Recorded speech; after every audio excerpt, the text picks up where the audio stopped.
मध्य प्रदेश में बदले सत्ता समीकरण के बाद अब प्रदेश में होने वाले उपचुनाव की सुगबुगाहट शुरू हो चुकी है। प्रदेश की 24 विधानसभा सीटों के लिए उपचुनाव किया जाना है।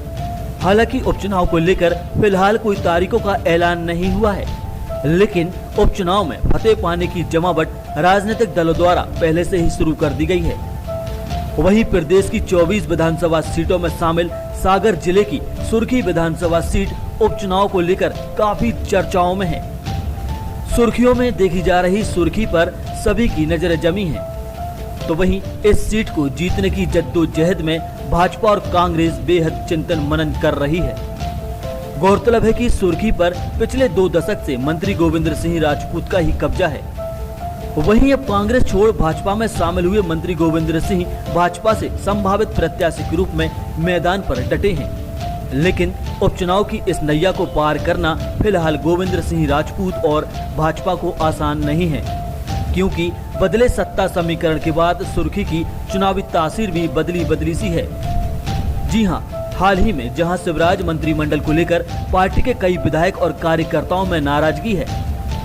हालांकि पार्टी के शीर्ष नेताओं ने रूठे अपनों को मनाने की शुरुआत तो कर दी है, जिसकी वानगी भी उस वक्त देखी गई जब केंद्रीय मंत्री प्रहलाद पटेल सागर पहुंचे थे, जहां उन्होंने भाजपा को नेताओं से मुलाकात की जो नाराज चल रहे हैं। विधायक प्रदीप लारिया, जिन्हें शिवराज मंत्रिमंडल में जगह न मिलने से नाखुश दिख रहे थे, वहीं पूर्व सांसद लक्ष्मी नारायण यादव और उनके पुत्र सुधीर यादव से भी केंद्रीय मंत्री प्रहलाद पटेल ने मुलाकात की।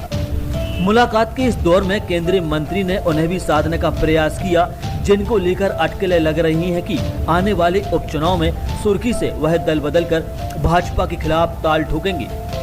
जी हां, हम बात राजन सिंह मोकलपुर की कर रहे हैं, जिनको लेकर चर्चा है कि राजन सिंह मोकलपुर इस बार सुर्खी विधानसभा से चुनाव लड़ने के पूरे मूड में है, जिसके लिए उनका कांग्रेस पार्टी से सीधा संवाद की चर्चाएं भी काफी देखी जा रही हैं। हालांकि केंद्रीय मंत्री प्रहलाद पटेल ने राजन सिंह मोकलपुर से भी चर्चा की है और उन्हें साधने का प्रयास भी किया गया है। लेकिन इसके बाद सोशल मीडिया पर राजन सिंह मोकलपुर और पूर्व विधायक पारुल साहू की मुलाकात वाली एक तस्वीर वायरल हो जाने से सुर्खी चुनाव के समीकरण को नया मोड़ मिल गया है। चुनावी दौर में दोनों ही नेताओं की मुलाकात को सुर्खी से जोड़कर देखा जा रहा है। जैसा कि राजन सिंह मोकलपुर बोल चुके हैं कि कांग्रेस से भाजपा में आए मंत्री गोविंद सिंह राजपूत को लेकर सुर्खी में भाजपा कार्यकर्ता खुश नहीं है और कार्यकर्ताओं के बिना चुनाव जीतना भी संभव नहीं है। रही गोविंद राजपूत जी के भाजपा में आने के, तो भाजपा का कार्यकर्ता बहुत अनुशासित होता है, पार्टी द्वारा जो दिशा निर्देश दिए जाते हैं उनका पालन करता है। परंतु अभी क्षेत्र में 1-2 जगह जाने पर मुझे ज्ञात हुआ है कि इनके आने से भाजपा कार्यकर्ता संतुष्ट नहीं है, उसके मन में असंतोष की भावना है। उसका कारण मैंने कई कार्यकर्ताओं से पूछा तो उन्होंने बताया, भैया 15 साल जब विधायक रहे तो हम लोगों के ऊपर झूठे केस लदवाए, कहीं हम लोगों के भाई भतीजों के ट्रांसफ़र करवाए। इस कारण कार्यकर्ताओं के मन में बहुत अधिक असंतोष की भावना है। अब रही बात भाजपा में उनके चुनाव लड़ने की, अगर कार्यकर्ता ही साथ नहीं देगा तो नेता क्या कर लेंगे। कार्यकर्ता ही हमारे ज़मीन का जो कार्यकर्ता होता है वो वोट दिलाता है, वोट निकालता है और पार्टी के पक्ष में मतदान कराता है। अगर वो इनका साथ नहीं देगा तो मैं समझता हूँ चुनाव में इनको बहुत तकलीफ़ उत्पन्न होंगी। देखिए, जहाँ तक गोविंद राजपूत जी अगर अपनी सामंतवादी प्रवृत्ति में परिवर्तन नहीं लाएंगे और कार्यकर्ताओं से तालमेल नहीं बनाएंगे तो निश्चित है उनको तकलीफ़ पैदा होंगी। और अगर पार्टी का कार्यकर्ता साथ नहीं देगा तो हम लोग भी फिर कोई दूसरा रास्ता चुनेंगे। राजन सिंह मोकलपुर के इस बयान के बाद ही गोविंद सिंह राजपूत सहित भाजपा में बेचैनी का माहौल देखा गया है, जबकि सुर्खी की पूर्व विधायक पारुल साहू ने भी कुछ इसी तरह की बात कहकर भाजपा की मुश्किलें बढ़ा देने का काम कर दिया।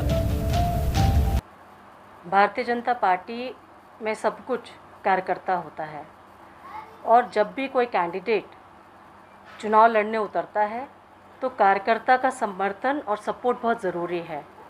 और सुर्खी विधानसभा क्षेत्र में आप सब ने भी सुना होगा, सर्वे के माध्यम से जो जानकारी मिली है या मीडिया के माध्यम से जो रिपोर्ट्स आ रही हैं, अभी तो रिपोर्ट्स उनकी बहुत नेगेटिव है और कार्यकर्ता किसी भी तौर पे एक्सेप्ट नहीं कर पा रहा है, और कार्यकर्ता के सपोर्ट के बिना मुझे लगता है कोई भी कैंडिडेट की जीत संभव नहीं है। लेकिन सबसे पहला विषय तो ये आता है, जो लोग अभी पार्टी बदल के इस पार्टी में आए हैं भारतीय जनता पार्टी में, वो लोग कितना दिन यहाँ पे रहेंगे इस पार्टी में? भारतीय जनता पार्टी में क्या वो टिकेंगे? मुझे तो पता नहीं, कहिए 3-4 महीने के बाद वो खुद ही शिफ्ट हो जाए अपनी पार्टी में वापस। तो ये सब बात तभी कर सकते हैं जब सही समय आए। आप अभी देख ही रहे किस तरह से पार्टी जिन्होंने बदली थी वो फिर वापसी कर रहे हैं अपने। तो व्यक्तिगत लाभ के लिए, सिर्फ पद के लिए जो व्यक्ति पार्टी बदलते हैं, ये संस्कृति हमारे भारतीय जनता पार्टी में नहीं रही है। तो केवल इस संकट के समय भी अपना व्यक्तिगत लाभ देखना, पद देखना, और जहाँ लाभ मिले तो मुझे लगता है ऐसे लोग वापस भी चले जाए, उसमें कोई दोहरा नहीं है। मुझे लगता है पॉसिबल है कैसे। भाजपा के इन दोनों नेताओं की बात सुनने के बाद साफ हुआ कि उपचुनाव में मंत्री गोविंद सिंह राजपूत को लेकर सुर्खी में सब कुछ ठीक नहीं है। ऐसे हालातों में भाजपा और मंत्री गोविंद सिंह राजपूत की मुश्किलों का बढ़ना लाजमी है। इन सब के बीच सुर्खी पर कब्जा जमाए गोविंद सिंह राजपूत भी खुद को किसी से कम नहीं आंक रहे हैं। सुर्खी फतेह के लिए हर मुमकिन कोशिश की जा रही है और यही वजह है कि सुर्खी विधानसभा में विकास कार्यों की लगातार भूमि पूजनों का सिलसिला और भाजपा में कांग्रेसियों की सदस्यता का दौर चल रहा है। गौरतलब है कि सुर्खी का उपचुनाव इस बार मंत्री गोविंद सिंह राजपूत के लिए ही नहीं बल्कि भारतीय जनता पार्टी को भी कई मायनों में महत्वपूर्ण है। इस सीट को किसी भी कीमत पर जीतना है, इसको मंत्री गोविंद सिंह राजपूत से लेकर पार्टी द्वारा अभी से ही एड़ी चोटी का जोर लगाया जा रहा है।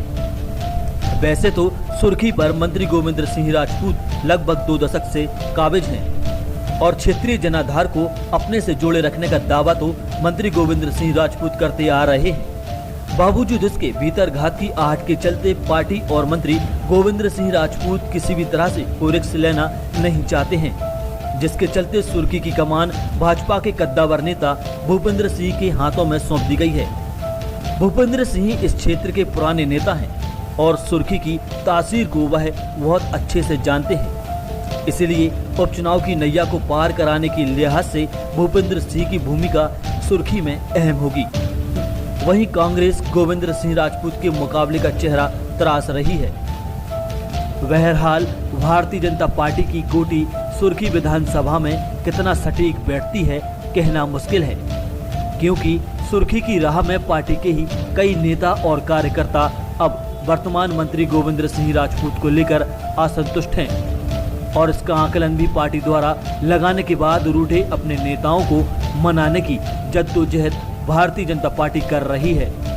हालांकि गोविंद सिंह राजपूत सुर्खी से भाजपा के जहां संभावित प्रत्याशी के रूप में देखे जा रहे हैं, तो वहीं सुर्खी में राजन सिंह मोकलपुर और पूर्व विधायक पारुल साहू गोविंद सिंह राजपूत के पक्ष में वोट मांगना न केवल असहज महसूस कर रहे हैं बल्कि अपनी राजनीतिक जमीन भी खतरे में आती देख रहे हैं। और शायद यही वजह है कि भाजपा कार्यकर्ताओं के असंतोष की आड़ में ये भाजपा नेता भाजपा पार्टी और गोविंद सिंह राजपूत की मुश्किलों को बढ़ा रहे हैं।